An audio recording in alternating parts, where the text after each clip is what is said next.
Yes, so we are here today with Liam Glenn, and Right. Liam was the fastest rider on the Highland 550 recently.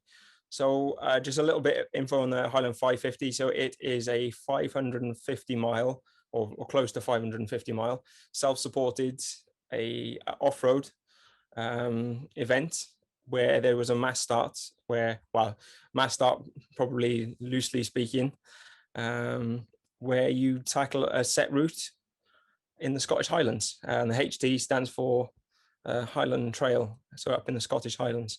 And that's probably as much as I can say, so maybe you might be able to give a bit more info on it than that. So as you say, it's a route that was kind of initially conceived by a chap called Alan Goldsmith.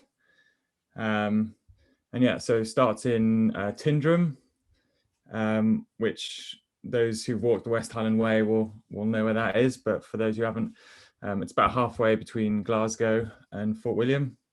So that's the start, the southern end, and then it kind of does 3 loops all the way up north to near the north coast, and then you turn back and kind of come back down the west coast. So it's an anti-clockwise loop, and yeah, there's, as you said, there's a fair bit of road, but most of it in terms of time especially is off-road. There's like a lot of walking. It's proper mountain biking, really. Yeah, and was it the first time that you've done it? No, this was my 3rd start and 2nd finish. So my first time was back in 2016. I think it was. Right. That was a long time ago now. What was your time this time? What did you have to beat from your last time? So last time I think it was I think I did it about, my race time was about 4 days 3 hours, something like that. Complicated by the fact that I missed the start because I locked my keys in my hire van, so I had to wait for the A man to break them out. But yeah, so I think it was about 4 days 3 hours from when everyone else started, and then so this year I think I got around in 3 days 11 hours, so quite a lot faster. But yeah, the kind of race has changed quite a lot in the intervening years. So like a sub 4 day. So no one had done sub 4 days the first time I started it. Whereas now that will get you like a top 5 maybe. So well, yeah, I mean, I saw some of the people who were on the start line this year, and people whose names I'm sure a lot of other people will recognize. Josh Ibbott for one, previous transcontinental winner, and so it was a really stacked field. Was it your time? Yeah. Is it a record? It was close to a record, I think. So I think in 2017, Neil Belchenko did it in 3 days, 10 hours and something, 20 minutes or something. So I didn't quite do kind of break his record. I think I took the single speed record by quite a lot of hours. But yeah, I mean the records, because the route sort of changes a bit each year, and this year he'd added about 20 miles onto it, but maybe a bit flatter, so it's not always a kind of obvious comparison. Right. So yeah, it's good to think about times generally, but when you're in the race, it's definitely the race. You're racing like other people as well as yourself, not really the clock, so to speak. Yeah. I mean, you're a competitive person yourself. Your background, you're a bit, I say a bit, you were professional on the road for a few years. Yeah, I mean, if you use, depends what you term professional, but I was certainly full time. I was lucky enough to be supported by the Dave Rayner Fund for a season in Belgium. So that meant I could basically just about scrape a living without having to do another job. So yeah, in that sense, I was professional. So how long? When was that then? So how old? So that was oh god, a long time ago. So maybe 2013, I'd say 2012. So So it was kind of when I was finishing university, basically. So it would have been about then. So like 7 years ago now, I guess. Right. So to go from a full-time season in Belgium on the road to doing Highland Trail, that's quite a big sidestep. What sort of prompted that, and how did you get into it? Yeah, well, kind of stuff like the Highland Trail and just exploring on a bike generally. That's why I'd got into cycling originally. And so I kind of think of it that my kind of foray into racing was kind of moving away from why I did it, and all I've done is kind of come back to the reason why I rode my bike in the first place. And kind of every year in the off season, I'd go off and do bike packing type things, even though it probably wasn't called bike packing back then. So it definitely wasn't like a thing like stop racing and start doing this other thing. It was kind of stop racing and then just do the things that I was doing for fun anyway. And that just happens to be, quite long days and camping out, and kind of trying to go new places. So yeah.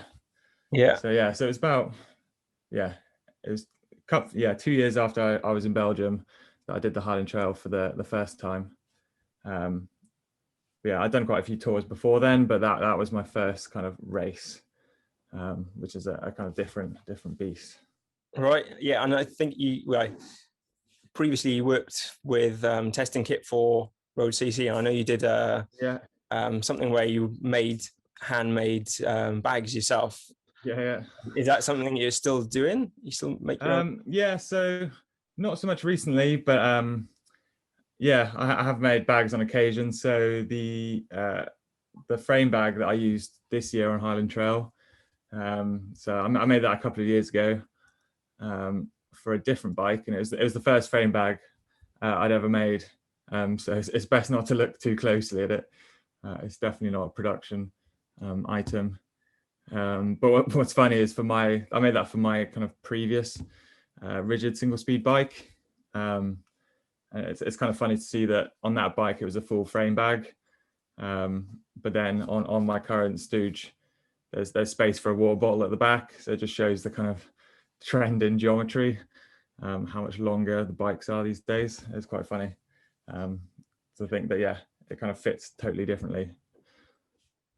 Yeah, and I know you touched on it briefly, but so you're taking on a route that's technical, off-road, 550 miles, and you've done this on a rigid single speed, essentially.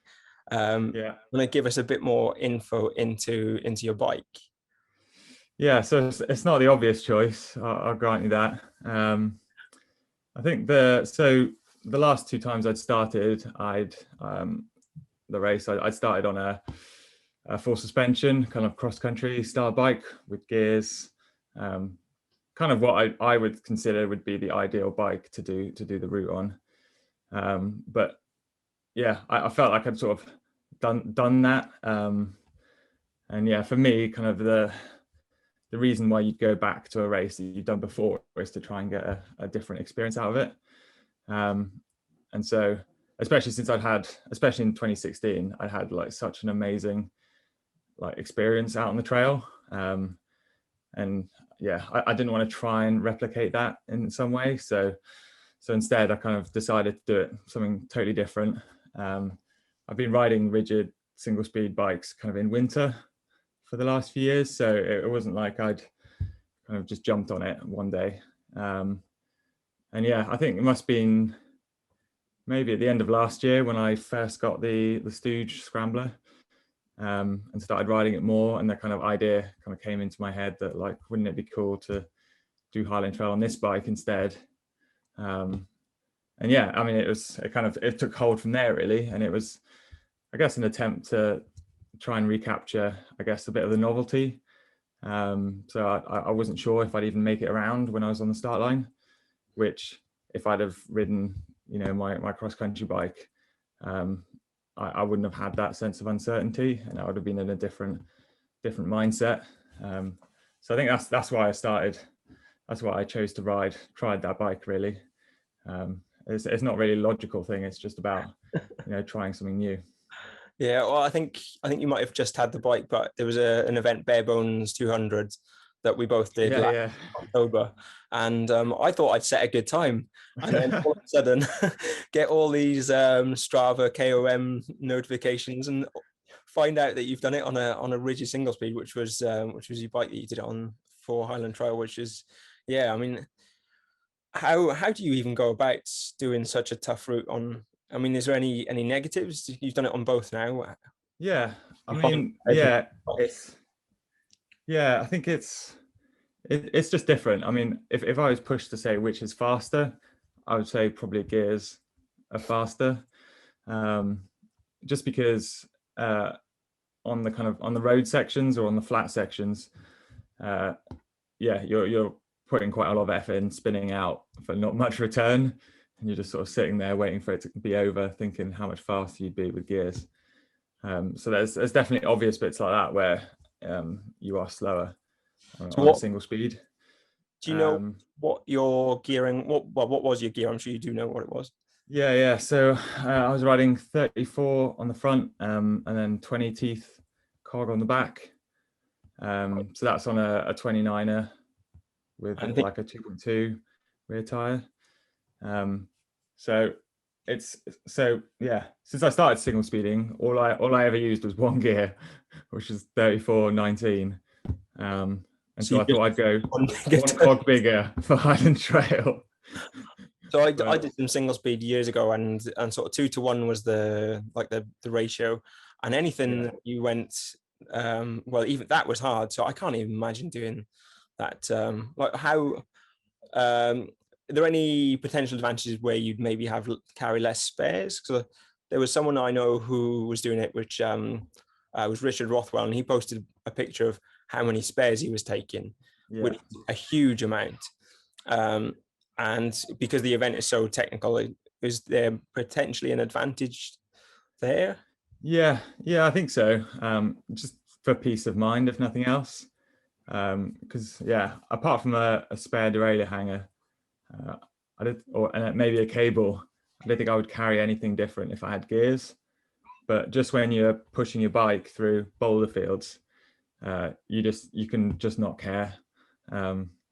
I'm sure I've come back with like big scratches on like my chainstay and derailleur hanger where the derailleur would have just got ripped off, but it's just like you just plow through and you don't care. So yeah, I think that there's definitely benefits in terms of you can treat your bike a bit worse, and get away with it.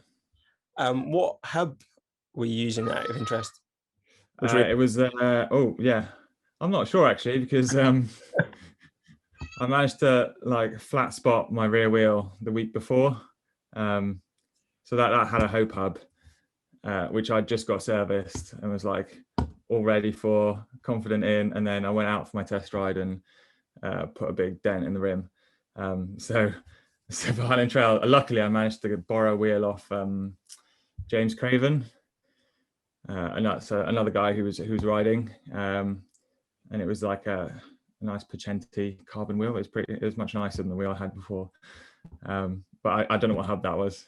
Right, it just about did the job.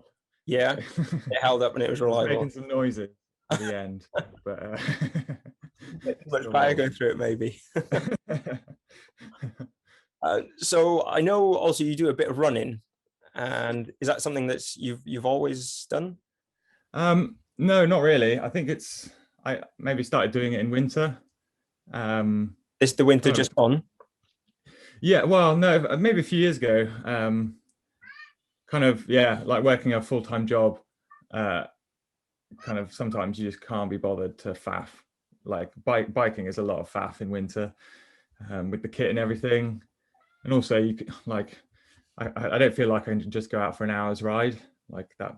It's not really, apart from a recovery ride, that's not really giving me anything. It takes almost an hour to get changed in the winter, doesn't it? Yeah. Whereas, running, you just put some shoes on, and go out, and even half an hour you can wreck yourself. I started doing it a few years ago. Did you find that was any benefit on the route? Because I know there's a lot of walking. Yeah, I mean, I'm not sure really.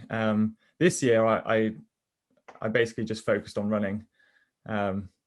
yeah, I mean, if you look at I maybe did like 2 or 3 bike rides a week this year.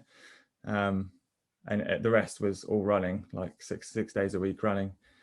So I was a bit unsure actually if it would kind of carry over Yeah. cycling, because I know it doesn't work the other way. I've tried that before and it hurts. So yeah. Yeah, I I'm think single some speed. benefit. Sorry. I think it must have had some benefit if you were having to walk and get off just your legs being used to the ground. If Yeah, your gears, definitely the maybe. walking bits. Yeah. Yeah, definitely the walking bits. I was just more confident. Like I knew my ankles and my legs would hold up. But also I think kind of standing out of the saddle, like riding out of the saddle is quite similar to running. Like you're using your core and you're stabilizing your hips. And I think that there's a bit of crossover there, I think, more so than if I was riding a geared bike, I think. Yeah. Yeah. So going on from the bike then, what other kit did you take? Yeah, just in sort of general bikepacking kit. Yeah, so I guess the most important stuff is the sleep kit. So yeah, this year one of the main differences in the rules was that we weren't allowed into bothies. So I think the main reason why is because all the NBA bothies are still shut at the moment, but also just the risk of COVID, obviously. And I think Alan generally discouraged people from sleeping in kind of indoor settings where they might meet other people. So kind of in the back of my mind, I maybe went a bit more conservative this year than previous years. So I took, then. yeah, definitely. So I took basically a tarp and bivy combo. So it was a ARP-Kit Rig 3.5 tarp, which is like a little one-person flat tarp, some bare bones carbon poles, and then I've got a kind of splash-proof bivy. I think it's called a titanium goat kestrel or something. So that's got a waterproof bottom, but the top is to be used with a tarp, so it just protects against splashes from the side. And I took a mat as well, so like a little Climate 3/4 length. Although on me it's more like hip length. It's like my legs are on the ground and they get cold. It's a complete opposite to me. I've got a 3/4 and that's almost my full body. yeah, it's the same with Al, my other half. Yeah. I'm a bit jealous, really. But that's maybe one of the only places that being tall is kind of bad for bike packing. Yeah. So did you weigh your full setup at all? No. I'm not a weight weenie at all. But it was pretty heavy. Like my bike, I mean, it's a full steel frame. It's got like 2 top tubes, a steel fork, like a 2.6 tire up front. It's pretty heavy. Just thinking now, you said before it was rigid. How did you find it with your hands? Must have got pretty uncomfortable. I think you got a big tire. Got it. Yeah, so that 2.6 tire was like my suspension. And yeah, I mean that's kind of the surprise of the race really, because 3 weeks before I'd started the Dales Divide, which is a kind of similar thing, 600k, kind of coast to coast across England. And on the first day, my wrists, I basically got like tendonitis in my wrists, and I had to stop. And that was like after 12 hours. So I was pretty worried about the Highland Trail. But kind of on that Dales Divide, I was using quite swept handlebars. So like I think they were like 25 or 30 degree sweep. And yeah, that race, I kind of realized that those were not for me. So I went back to my like 9 degree or whatever sweep handlebars and bar ends, which I find work quite well, single speed. And yeah, I started the race with my like wrists like fully taped up with K tape, and like spare K-tape in my stuff to like retape them. And yeah, my wrists were absolutely fine for the whole race and didn't have any hand problems at all. So Yeah, it's pretty incredible. yeah. Did you have any luxury items? Anything that was yeah. Yeah, I mean, I had some kit that I didn't even use. Like, I think I really was quite conservative with my clothes. So I had a spare set of like over tights, if things got really bad or if it was really cold sleeping. So I didn't even take those out at any point. But my standard like luxury item is like a spare pair of socks, for sleeping, and also, yeah, if it's really bad, then I'll just use those as my riding socks as well, like on the last day or something when it doesn't matter. Yeah. Do you ride with music? Have you got anything using anything like that? No, no, no, like music or anything. Yeah, I've never, well, when I was training, I used to sometimes ride with music as a way of kind of getting me out of the house, a bit of motivation. But I just enjoy like listening to my rear hub pinging, and no, just the sounds of nature, like all the cuckoos on the route. That's, yeah, each valley you go into, there's a different cuckoo that you hear. That's quite funny. Yeah. Any other wildlife spots along the way? I think it must be pretty good up there for wildlife. Yeah, I mean, there was, I don't know if it was special this year or if there's more deer because maybe hunting hasn't happened as much in the last year, but there were so many deer up there, kind of around dusk time. You get like whole herds, like running across the trail. Wow.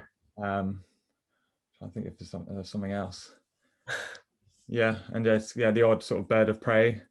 But yeah, those are the kind of moments that like make it special, I think. Just Yeah. when you've got a bird flying like next to your head and you're riding along, yeah, it makes it all worth it. Yeah, I'm sure it does. How do you manage with navigation? So yeah, so I've got a GPS. So pretty much everyone just follows a line on their GPS. So my main one is Garmin eTrex 30, which is, it's kind of more of a outdoor hiking one than a bike one necessarily. But the main benefit is it takes AA batteries. So I'll carry some spares to start with, but I know that any shop pretty much I can buy spare batteries. So that was my main, and that's got quite good backing maps as well. So if you do get a bit lost, you can actually like read the map and find your way. So that was my main GPS, and then I also carried a Wahoo Roam with the route on it as a kind of backup, but I'd never even turn that on. Right. Okay. So I think sometimes people have a device for recording and a device for navigating. So you didn't even bother with that. You just had the eTrex and that was it. Yeah. I mean, so I use rechargeable batteries with the eTrex, and I can get like, yeah, I mean, I use 2 sets for the whole race. So like one pair in one spare pair for the whole race, and that was with recording. So yeah, there's no real need. Like the Wahoo battery would have run out earlier. So yeah. So I'm guessing that's the only thing that you need to change the battery on in that case, or have you got some sort of, do you use a powered light or is it a dynamo light? Yeah, so I had like battery powered lights. So some like Lesign thing on the handlebars, and then just a eBay like 1-inch torch on the helmet, on my helmet. So both of those use like 18650 lithium batteries. So that's a pretty standard size of battery. So I carried a spare one of those as well, and a means of recharging one of those. So yeah, on a route like Highland Trail, well, one, dynamos, I guess you get a bit of peace of mind, but you're going so slowly that a lot of the time you can't recharge. Yeah. And they don't really light your way when you're pushing your bike. So you need to take a helmet light or something anyway. Yeah, I didn't think of that actually, because I've Yeah, got one on my road bike and it's brilliant, but never used on off yeah, road. so, Yeah. yeah. The other thing as well is it's only dark for about 4 hours up there at the end of May. So it depends, depending on how much you sleep. Like if you slept for 4 hours per night, you wouldn't even need a light, pretty much. So I guess, what was your sleep strategy? Because I know you had one before, and well, did you stick? Yeah. Well, yeah, sort of. I mean, I kind of went in with an idea of what I might do, kind of also based on what previous people have done, and I sort of stuck to it. So yeah, I'd always planned to sleep the first night, so 1 or 2 hours. So I ended up sleeping 2 hours the first night, because I always pick the big number when I've given myself a choice. um, yeah, and then slept about 3 hours the second night. And when we're talking sleep here, it's not really sleep, it's more just like lying horizontally. They're pretty rubbish sleeps. Yeah. And then I'd kind of considered trying to ride through the third night, but I had some light troubles and yeah, just wasn't feeling it. So I slept another couple of hours on the last night. And then yeah, so it's three sleeps of like 2 to 3 hours. Yeah. And or how are you feeling now after? Because we're on about what, 7 days after, or maybe not quite 7 days. Yeah, just over. Yeah. Well, on the surface, I feel pretty good actually. But I know there's like a lot of stuff that still hasn't recovered. Like my feet especially. Well, I went to see the podiatrist this morning actually, because I think I've got trench foot on my feet. So they're just numb, and she was like poking the soles of my feet, saying, "Can you feel this?" And I was like, "No." Wow. Yeah. So I And was think it yeah. that So it's case just on the bike as well? sorry. Was that the case on the bike when you were riding? Uh, You had no feeling? not. I mean, yeah, they were mostly just numb from being cold, so I didn't really think too much about it. But you expect the feeling to come back, and it hasn't. Right. So it's sort of inevitable, I think, because it's like I was joking before the race to James Craven.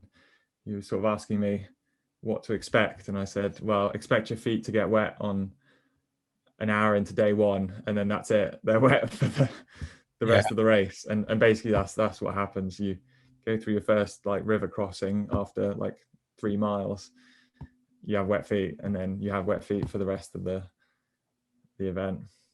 And I've seen some of the river crossings before.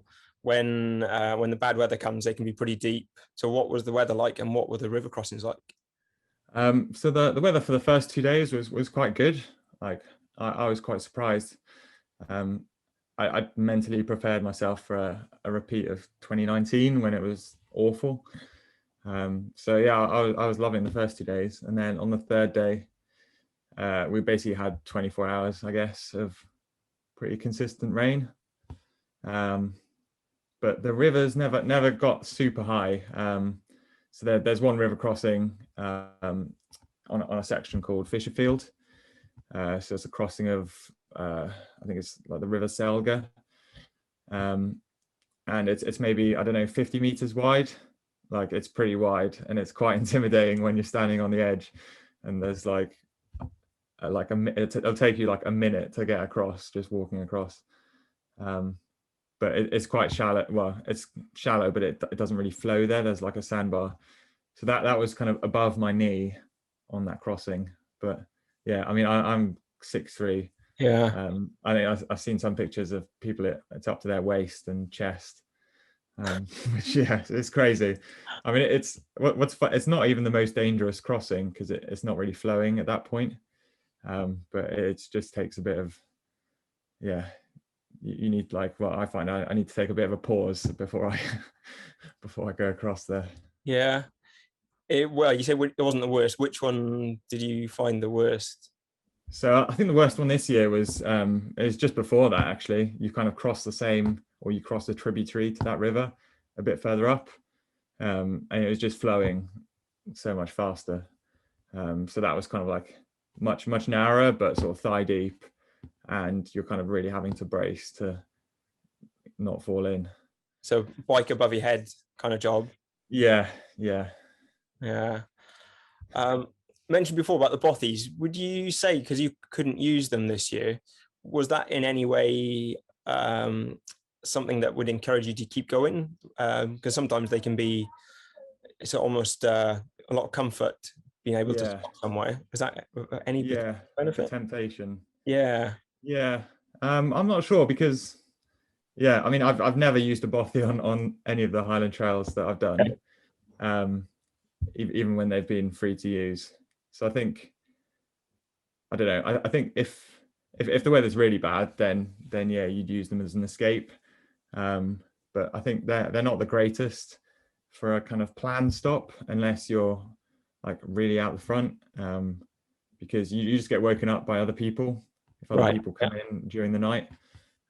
So I've never sort of planned on using them. So this year, were you looking at the trackers and to see how you were doing at all? Because I know for myself and other dot watchers, I think with day 2, you sort of took the lead and seemed to be motoring on from then. Were you able to see how you're doing? So I kind of forced myself not to look at it for the first 2 days, which, I mean, I kind of knew I was at the front anyway. At the start of day 2, I wasn't sure, because I'd slept for a couple of hours, and then I saw a couple of tire tracks in the trail. So, and then when I caught up to Josh and Chris, kind of at that point, I knew I was in the lead anyway. So the only time I looked at it was the start of my last day, I guess. So I just wanted to see, because I knew I was going to finish that day. So I kind of wanted to see what sort of margin I had, basically. A sigh of relief, or it was. I was definitely started the day off well when I saw how far ahead I was. Kind of gave me a bit of breathing room to know that, if I just keep moving forwards, I should be all right. In terms of the kit you take in, is there anything that you have to take in case of an emergency? Like if problems happen, because it can do. What's your, because there's not many places you get a mobile signal. So everyone carries a like a GPS tracking device. A spot tracker. So either a spot tracker or Garmin make one as well these days. So that's primarily as a safety measure. So on those, you've got a like SOS button. So when you buy this device, you sign up to a global rescue system that you pay a subscription to, and then when you press the SOS button, it basically utilizes that network to contact search and rescue or emergency services wherever you are in the world. So that's the kind of the ultimate safety kind of safety measure. But I mean, you really are kind of, it is quite hard to get out of some of these places. I'm sure lots of people just keep going on the route because it's easier to follow the line on the GPS than it is to try and get out of there by public transport or whatever. So there is a bit of a safety net, but I don't think anyone's ever pressed SOS during the race. Right. And then from the route, did you have a plan on where you wanted to stop and what you wanted to buy and things like that? Because you must have needed to buy a huge amount of food, or unless you carried a lot from the start. So I think that's one of the like key things about planning the race, is to figure out where you can resupply. And it's one of the things I think definitely helps coming back, having done it before. I kind of I had a little spreadsheet with a couple of schedules. So I think I had Neil's schedule from 2017, and then Alex Pilkington, who won it in 2018, so his schedule. So kind of had those two and where they ended up resupplying. And then I've just kind of written a list of each sort of village or town or hotel we passed, like how far and what stuff was available and when were the opening times. I had a kind of pretty good idea of where I'd stop. But then when we got to the kind of around the northernmost point on day 2, realized that I was kind of quite far ahead of what I was expecting. So kind of reshuffled a couple of the stops that I was planning to do. And I think that was one of the things that kind of that kind of like tactic was one of the things that allowed me to get a big gap, kind of skipping Ullapool, or like knowing that I was going to skip Ullapool, so having enough food to be able to do that, and make it through the Fisherfield section before resupplying. So I think the longest stretch I think without resupply is about 24 hours, which is quite a lot of calories. What sort of things were you eating and buying? Or was it a case of whatever you can? Yeah, mostly. I think that's probably the biggest thing that I would do differently was to maybe carry a bit more from the start of like good food. Right. Because I just ended up mostly buying chocolate bars and sweets, which, I mean, it got me around, but like on the last day, like my tongue had swollen up and it was all like ulcerated. Yeah, it was a real struggle to get any food down on the last day. So yeah, if definitely for next time, kind of try and balance my diet a little bit better. What's your chocolate bar of choice? I know when I do long rides, I enjoy a double decker, and that's my thing. I look forward to buying one in a shop somewhere. What do you use? So yeah, I tend to default to a Snickers, just because I love peanuts. And then what else did I buy? I bought quite a lot. Well, I bought like a multi-pack of club bars, the orange ones. So like, the inside of my like top shoe bag is like covered in club residue from where everything like melted and got wet. And then I was also eating a lot of Jaffa cakes as well. So I had like 2 big tubes of Jaffa cakes. I had like one on my rucksack that I would just like eat, and then one on my bike that I would just, kind of Jaffa cakes and club bars. Yeah. Orange is the theme. I don't know. But I don't think it did me much good, to be honest. What highlights have you got from the whole route in general? What memories have you taken away from it? Yeah, so there's a lot really. So I think one of the bits that I always love is, so on the first day, the kind of first section of single track that you hit, which is kind of around a mountain called Ben Alder. It's an amazing bit of track, and each year that seems to be where I kind of like make my move. So this year I was maybe about 10 minutes behind James Hayden and Chris at the bottom of that, and then kind of caught them on the single track climb and then overtook them on the descent. And so that was the kind of moment where in my head I sort of went from just riding around by myself to racing, and that's when I kind of first thought that I might actually be able to beat these guys. So that was definitely a highlight, I think, as well. Doing the Northern Loop and actually being able to see the hills for the first time, because the previous 2 times it's just been rainy and miserable up there. So it was nice to see that section in reasonable weather for once. And then the last section on the West Highland Way is always really fun, because the sort of both times I've got onto that section, I've kind of been in the lead, so I've been in a really good frame of mind. And I think that section of trail, when you're feeling good, it's just loads of fun. Yeah. Any low points? Well, the lowest point was probably the end of my 3rd day. So that was the one where I'd kind of planned to ride through the night, and ended up stopping. But before I ended up actually stopping, I'd kind of lain down at the road, like just fully clothed, just in a pass, just trying to, I don't know, I wasn't really sure what I was doing. But that was probably the low point. yeah, definitely it was good, a good choice to just get a couple of hours shut eye and Yeah, reset. especially then waking up and being able to check the tracker and seeing how much of a lead you had. I guess that was Yeah, exactly. Because swings things around a bit. before that, I was still sort of feeling like chased all the time, and so you're just feeling the pressure constantly. So yeah, it was good to sort of reset and know that you just had a big 1 day's ride to go. Yeah. So like you said, this is your third attempt at this.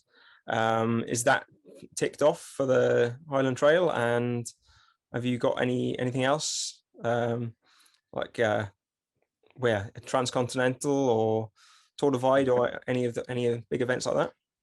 Yeah, so yeah, in terms of the Highland Trail, a few people have asked me this, and yeah, I think for now, I think that's probably my last one.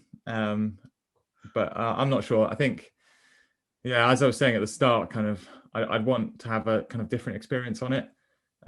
Like that's what I'm looking for each time I go back. So I'd kind of have to think of a different way of doing it. And to be honest, I just like to go around there touring and stop at all the places that you don't get to stop when you're racing. And then, yeah, in terms of other things, so yeah, I don't have anything planned for this summer. But yeah, I mean, there are a few races kind of on that I'd really like to do. So like Colorado Trail race.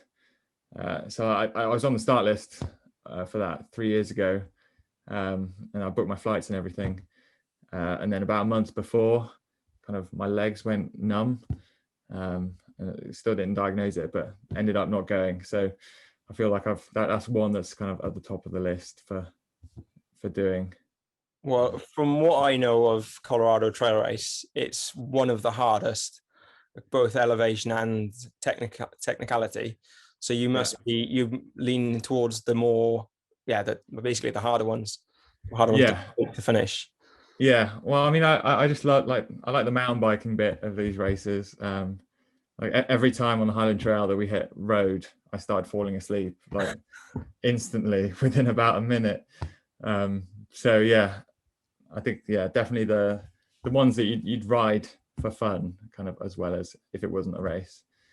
So yeah, Colorado Trail, like Arizona Trail as well. That looks really fun. Type 2 fun. Yeah.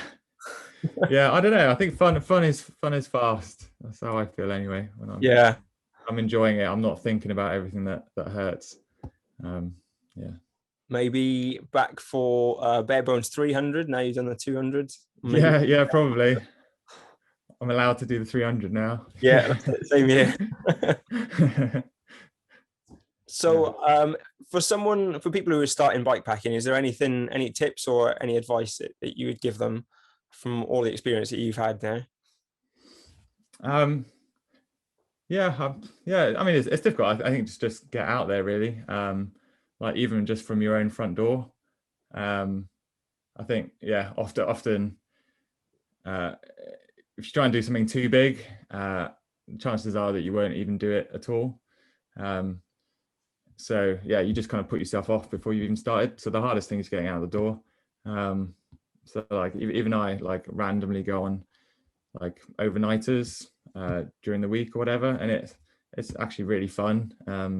It's a great way of adding a bit of like adventure to your life. And so yeah, I think just starting small and building up basically. So yeah, don't put yourself off before you've even started, I think. Yeah, I think one thing I'd say as well, from the little trips and things that I've done, if you've got a bike packing trip planned and you camp in almost right by your house, having the temptation of going back, something like that can help for events and things. Yeah. So you reckon just build up and just get out there? Yeah, absolutely. And yeah, I mean it, like, yeah, and kind of make it easy on yourself as well. Like go to the pub for dinner. So yeah, so you don't even have to carry like cooking stuff, and you can get away with a really light setup and just have a meal at the pub the night before. and kind of, yeah, just build your way up from that to where you're like fully self-sufficient. Yeah. Well, I think that pretty much covers all the questions that I had to ask. Is there anyone that that you want to thank, or anyone anything to say? Well, yeah, I mean, I probably should thank my my other half, Elle. Yeah, I mean, this race has been a bit of an obsession for mine, like since I first did it 5 years ago. So it feels like a bit like I've closed the book on it now. So I think she'll be thankful for that. But yeah, it was really nice this year because she came up and was there at the finish. So yeah, thanks to her. Yeah, that must have been a pretty special moment. Yeah, and thanks Alan as well, have to thank him for creating yeah, such a like a varied route really, that kind of enables so many different experiences.